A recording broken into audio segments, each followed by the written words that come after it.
শ্রীহরিনারায়ণ গোলক ছেড়ে নেমে এলেন অজয় নদীর তীরে। আর জয়দেবের রূপ ধারণ করে জয়দেবের কুটিতে প্রবেশ করে পদ্মাবতীর হাতে সেবা গ্রহণ করে বলে, দেখো পদ্মাবতী, দেখো পদ্মাবতী, এতক্ষণ ধরে আমি চিন্তা করছিলাম কিন্তু আর লেখা লিখতে পারছিলাম না। এবার সে শূন্যস্থান আমি নিজ হাতে পূরণ করে দেব। গোবিন্দ আমার নিজ হাতে লিখলেন, দেহি পদ পল্লব মুদার।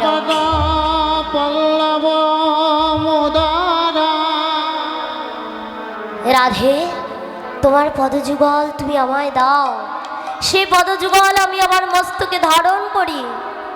তাই তাই গোবিন্দ বলছেন, আমি আজ বাঁশি বাজিয়ে আসতে পারিনি, খুব সত্য কথা, কিন্তু আমি তো তোমার, আর এই কথা আমি লিখে দিয়েছি। আমি লিখে দিয়েছি, লিখে দিয়েছি, আমি জয়দেবের খাতে লিখে দিয়েছি, আমি জয়দেবের খাতে লিখে দিয়েছি, আমি যাবকের খাতে লিখে দিয়েছি, পদ্মাবতী খাতে লিখে দিয়েছি। রাধে তোমার হলাম বলে যাবকের খাতে লিখে দিয়েছি। ওই রাধে তোমার হলাম জয়দেবের খাতে লিখে দিয়েছি। দেখুন, গোবিন্দ বলছেন আমি যাবকের খাতে লিখে দিয়েছি। আচ্ছা, এই যাবর শব্দের অর্থ কি? ও মায়েরা, এই যাবর শব্দের অর্থ কি? আলতা। যে আলতা আপনারা চরণে পড়েন। একদিন হয়েছে কি, গোবিন্দের আমার অসময়ে রাধা বদন দর্শন করতে ইচ্ছে গেছে। গোবিন্দ চিন্তা করছেন, এখন তো অসময়, রাধা বদন দর্শন হবে কেমন করে? তো সঙ্গে সঙ্গে চতুরের শিরোমণি গোবিন্দ আমার নাপ্তানির বেশ ধারণ করে রাধা মন্দিরে প্রবেশ করলেন। আর রাধারানীকে আমার আলতা পরি দেওয়ার ছলে তার চরণের চারপাশে আলতা দিয়ে কৃষ্ণ কৃষ্ণ কৃষ্ণ কৃষ্ণ নাম লিখে দিলেন। জয় রাধে রাধে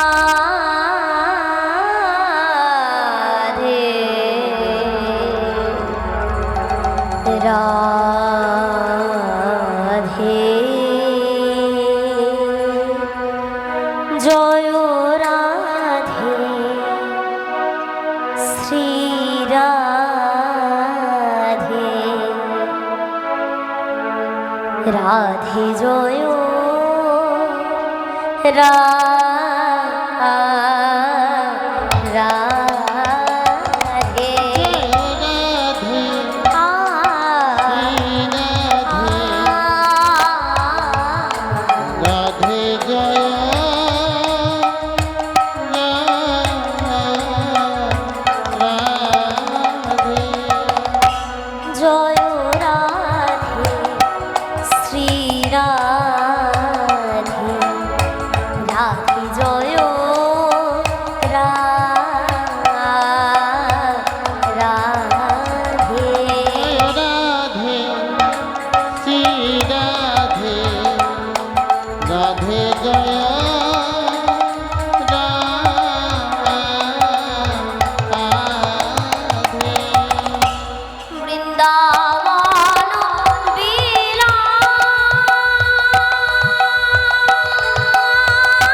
রাধে রাধে শ্রী রাধে রাধে রাধে শ্রী রাধে রাধে রাধে শ্রী রাধে রাধে রাধে শ্রী রাধে রাধে রাধে শ্রী রাধে রাধে রাধে শ্রী রাধে রাধে রাধে।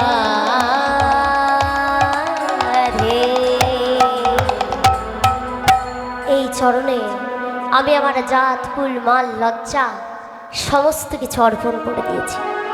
আজ সেই রাধারানী আমার পানে ফিরেও চায় না, তাই গোবিন্দ বললেন, রাধে তুমি যদি আমার পানে ফিরে না চাও, আমায় যদি না দেখো, তাহলে এই জগতে তো একা কৃষ্ণ কেউ নেবে না। কেমন জানো, বর্ষার সময় নদী যখন দুকুল ছাপিয়ে বয়ে যায়, সে দুকুল ছাপানো নদী পার হতে গেলে আমাদের কিন্তু দুটো জিনিসের খুব প্রয়োজন হয়। কি কি? একটা হলো তরণী, আর অপরটা হলো নাবিক। তো রাধে, এদের মধ্যে যদি একটা থাকে আর অপরটা যদি না থাকে, ধরুন তরণী আছে, নাবিক নেই, তরণী বাইবে কে? আবার দেখা যাচ্ছে নাবিক আছে, তরণী নেই, বলি ভরা নদী পার হব কেমন করে? তো দুটো জিনিসেরই তো সমান সমান দরকার। তো রাধে, এই ভব সংসার রূপী সমুদ্র, এই ভব সংসার রূপী সাগর যারা পার হবে বলে এসেছে, তাদেরও দুটো জিনিসের খুব প্রয়োজন। একটা হলো তরণী আর অপরটা হলো নাবিক। তো রায়, তুমি হলে জগৎ সংসার রূপী তরণী, আর আমি হলাম সেই তরণীর নাবিক। শুধু তাই নয় রাধে, এই জগতে যারা যুগল মন্ত্রের উপাসক, তারা ও গো রাধে রাধে গো রাধে, রাধা কৃষ্ণ দুয়ে এক না হলে একা কৃষ্ণ কেউ নেবে না। রাধা কৃষ্ণ এক না হলে একা কৃষ্ণ ভুলাবে না। রাধা কৃষ্ণ দুয়ে এক না হলে একা কৃষ্ণ কেউ নেবে না। রাধা কৃষ্ণ দুয়ে এক না হলে একা কৃষ্ণ কেউ লাবে না। রাধা কৃষ্ণ এক না হলে একা কৃষ্ণ কেউ লেবে না। হরি হরি বল। রাধা কৃষ্ণ কেউ লেবে না। রাধা কৃষ্ণ এক না হলে একা কৃষ্ণ কেউ লেবে না। রাধারানী আমার সেই রূপ অবস্থাতেই রয়েছেন তো। আর গোবিন্দ রাধারানীর ওই রূপ ভাব দেখে, ওই রূপ আচরণ দেখে আজ তার পদযুগল ছেড়ে চলে যাচ্ছেন। রাধারানীর ওই রূপ ভাব দেখে আজ গোবিন্দ তার যুগল ছেড়ে চলে যাচ্ছেন। আর যাবার সময় তার অন্তরের গোবিন্দকে নিয়ে যাচ্ছেন। যে গোবিন্দকে নিয়ে রাধারানী আমার এতক্ষণ মেতেছিলেন, সেই অন্তরের গোবিন্দকেও নিয়ে চলে যাচ্ছেন তো। আর গোবিন্দ আমার কাঁদতে কাঁদতে বলে যাচ্ছেন, দেখিস বৃন্দাবন, দেখিস বিলাস কুঞ্জ, দেখিস সারি সুখ, তোদের করজোরে বলে চললাম, আমার রাই যেন কাঁদে না রে, রাই যেন কাঁদে না রে। রাই যেন কাঁদে না রে, ওই রাই যেন কাঁদে না রে। আমি ছাড়া রাই রইতে না রে, রাই যেন কাঁদে না রে। আমি ছড়া রাই রইতে না রে। রাই যেন যায়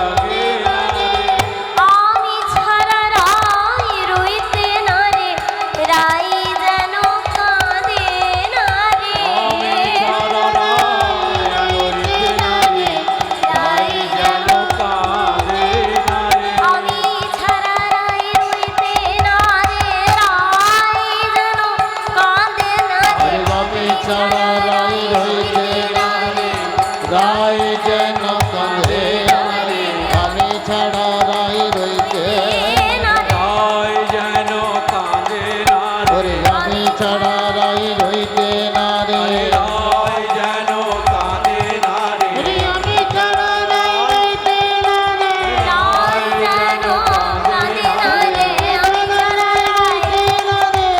রায় যেন কাঁদে না রে আমি ছাড়া রাই রইতে না রে রায় যেন কাঁদে না রে আমি ছাড়া রাই রইতে না রে রায় যেন কাঁদে না রে আমি ছাড়া রাই রইতে না রে রায় যেন কাঁদে না রে আমি ছাড়া রাই রইতে না রে রায় যেন কাঁদে না রে আমি ছাড়া হরি বল, হরি হরি বল। যেন কাঁদে না রে রায় যেন কাঁদে না রে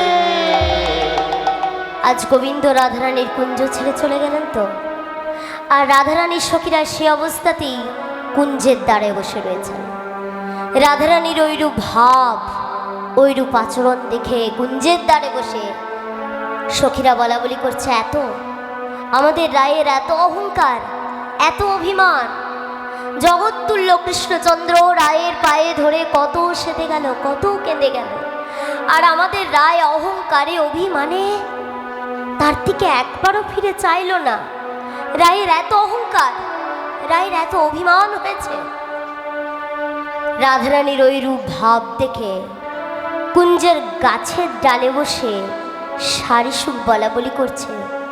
শাড়ির প্রতি সুখ তখন কহিছে বচন, এই রাধা কমলিনী বলো অনুক্ষণ। হ্যাঁ গো শাড়ি, তুমি তো সদা সর্বদাই বলো আমার রাধা অতি কমলিনী, আমার রাধার মতো কৃষ্ণ অনুরাগিনী এই জগতে আর কেউ নেই। কি হলো, কি হলো? ওই দেখো শাড়ি, দেখো জগৎ জীবন কৃষ্ণ কত না সাদিল, কি করিয়া প্রিয়া রাধা ফিরে না তাকিল। এই জগতে দুর্লভ, এই জগৎ দুর্লভ কৃষ্ণচন্দ্র, সে দুর্লভ গোবিন্দ জগৎ জীবন কৃষ্ণচন্দ্র রাধারানীর পায়ে ধরে কত সেদে গেল, কত কেঁদে গেল, আর তোর রাই অহংকারে অভিমানে তার থেকে একবারও ফিরে চাইল না। তার এত অহংকার, তার এত অভিমান। শারীষকের মুখে কথা শুনে রাধারানীর তন্ময় ভাব কেটে গেল, আর তন্ময় ভাব কেটে যেতেই রাধারানী লক্ষ্য করলেন তার অন্তরের গোবিন্দও নেই। যে গোবিন্দকে নিয়ে রাধারানী মেতেছিলেন সেই গোবিন্দও নেই, আর গোবিন্দের যে কর তার চরণ ছুঁয়েছিল সে করও নেই। এখন উভয়কেই হারিয়ে, মানে কৃষ্ণচন্দ্রকে হারিয়ে কুঞ্জাসনি কশুই মানি রায়, কুঞ্জাসনি কশুই মানি রায়। ওই কুঞ্জ সনে কহে মানিনীরা কুঞ্জসনি কশুই মানি রায়। কুঞ্জ সনে কহে মানিনীরা মানিনী রায়, মানিনী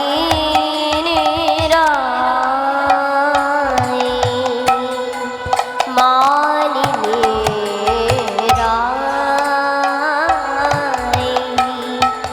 মানিনী রায়, মানিনী রায়, রায় কুঞ্জসনি কশুই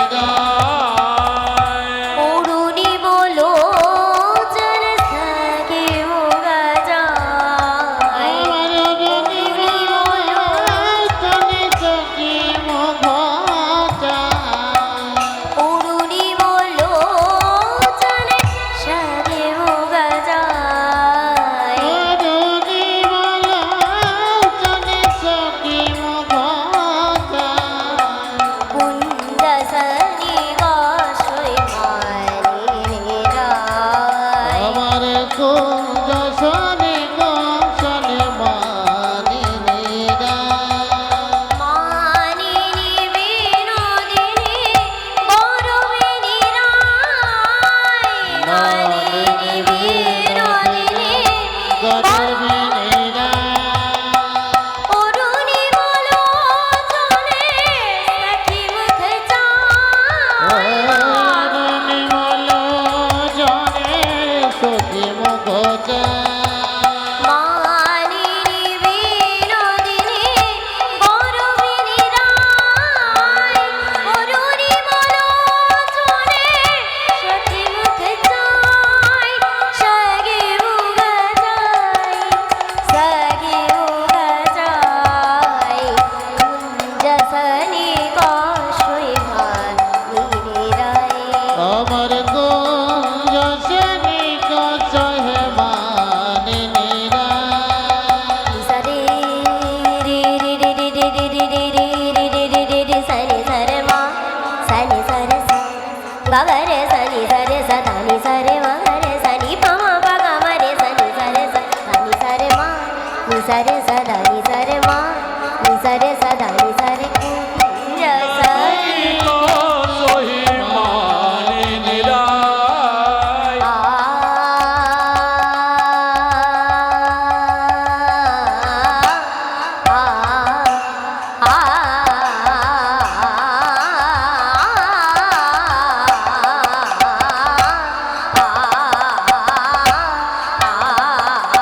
কুঞ্জ সহি সহি মানিনী রায় ধানি সা ধানি রে রে সা রে সা নি সা গ ম রে রে সা গ ম রে রে সা গ ম রে রে কুঞ্জ সহি সহি মানিনী রায় নি রে গ ম গ ম রে সা নি সা রে সা নি রা নি সা গ ম রে রে সা গ ম রে রে সা গ ম রে রে কুঞ্জ সহি সহি মানিনী রায় নি রে গ ম গ ম রে সা নি সা রে সা নি রা নি সা নি রে গ ম গ ম রে সা নি সা রে সা নি রা নি সা নি রে গ ম গ ম রে সা নি সা রে সা নি রা নি সা কুঞ্জ সহি সহি মানিনী রায় উরুরি বলো জন সখী মুখ চায় ওই অগ্নি বলো চলে সখী মুখ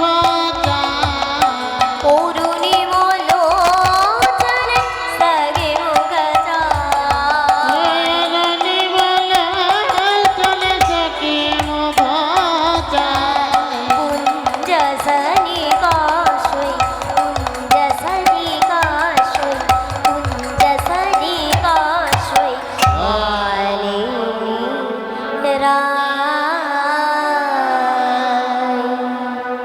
দেখুন এই যে আপনারা গরমে বসে কীর্তন শুনছেন এতক্ষণ ধরে, তো এই কীর্তন শুনলে আমাদের উপকারটা কি হবে? মানুষ তো নিঃস্বার্থভাবে কোনো কিছু কাজ করে না, মানুষ স্বার্থ না থাকলে কোনো কিছু তো কাজ করে না। তো এই যে আমরা কীর্তন শুনবো, তো কীর্তন শুনলে আমাদের উপকারটা কি হবে? ভগবান দাপর যুগে গীতায় বলে গেছেন, কর্ম নেয়ধিকাস্তে মাও ফলেষু কদাচন। অর্থাৎ তোমার শুধু কর্মে অধিকার, ফলে তোমার অধিকার নেই। কেমন না, চাকরি করে যাও তুমি, মাইনে দেব, কি দেব, কত দেব, সেটা ভেবে কিন্তু কাজ করো না। এটাই হলো দাপর যুগে ভগবানের কথা। কিন্তু এটা তো বাবা কলিযুগ, কলিযুগে সবাই আমরা কি বলি, আগে ফলটা কি দেবে বলো, তারপর কাজটা করব। এই যে যেমন ধরুন আমি এখানে কীর্তন গান করতে এসেছি, কিছু তো একটা চুক্তি করেই এসেছি।